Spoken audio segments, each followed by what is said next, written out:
السلام علیکم۔ چند خفیہ ٹوٹکے جو پہلے کسی کو معلوم نہ تھے۔ پٹھوں کے درد اور کھچاؤ کے لیے ایک کھانے کا چمچ بادام کا تیل تھوڑا سا گرم کر کے متاثرہ حصے کی مالش کریں۔ پودینے، تلسی یا میتھی کے پتے پیس کر اس کا رس چہرے پر لگانے سے چھائیاں چلی جاتی ہیں۔ ناریل کھانے سے ہڈیاں مضبوط ہو جاتی ہیں۔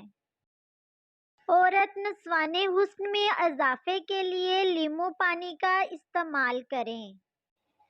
کیلا اور دودھ کو ملا کر شیک کی صورت میں بہت پسند کیا جاتا ہے، لیکن اس کو پینے سے نظام انہضام سست ہو جاتا ہے۔ رات کو مچھلی کھاتے ہی سو جانا جگر میں گرمی کا سبب بنتا ہے۔ جو لوگ روزانہ صرف ڈبہ روٹی کے 2 سلائس کھاتے ہیں، ان میں وزن بڑھنے کے خطرات 40% زیادہ ہوتے ہیں۔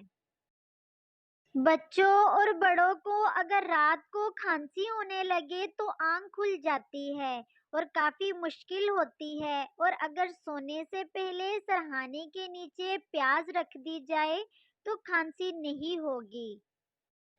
آپ کے کچن میں کسی قسم کی بدبو پیدا ہو جائے تو تھوڑی سی پیسی ہوئی لونگ یا دار چینی چولہے پر جلائیں، کچن کی بدبو ختم ہو جائے گی۔ انڈا فرائی کرتے ہوئے پیندے سے چپک جاتا ہو تو آئل کے اوپر خشک آٹا یا نمک چھڑک کر انڈا فرائی کریں، اس طرح انڈا پیندے سے نہیں چپکے گا۔ سالن میں مرچ زیادہ ہو جائے تو لیموں کا رس ڈال دیں، اس طرح مرچ کی مقدار کم ہو جائے گی۔ عموماً آٹا اگر پرانا ہو جائے تو آٹے میں کیڑے پڑ جاتے ہیں، تو ان سے بچاؤ کے لیے سیاہ زیرہ موٹا موٹا کوٹ کر اس پہ پیسا ہوا نمک اور ذرا سا پانی ملا کر چھوٹی چھوٹی ٹکیاں بنا لیں اور خشک کر کے آٹے میں رکھ دیں، اس سے آٹے میں کیڑے نہیں لگیں گے۔ اگر آپ کے سانس کی بدبو 1000 کوشش کے باوجود بھی ختم نہیں ہوتی تو الائچی استعمال کریں، بدبو ختم ہو جائے گی۔ بہت زیادہ وقت بیٹھ کر گزارنا قبل از وقت بڑھاپے اور گردوں میں تکلیف کا سبب بنتا ہے۔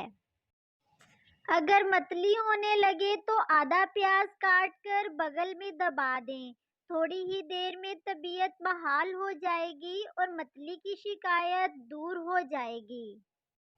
کریم یا ملائی کو کھٹا ہونے سے بچانے کے لیے اس میں تھوڑی سی چینی ملا کر ٹھنڈی جگہ پر رکھیں تو اس میں کھٹاس پیدا نہیں ہوتی۔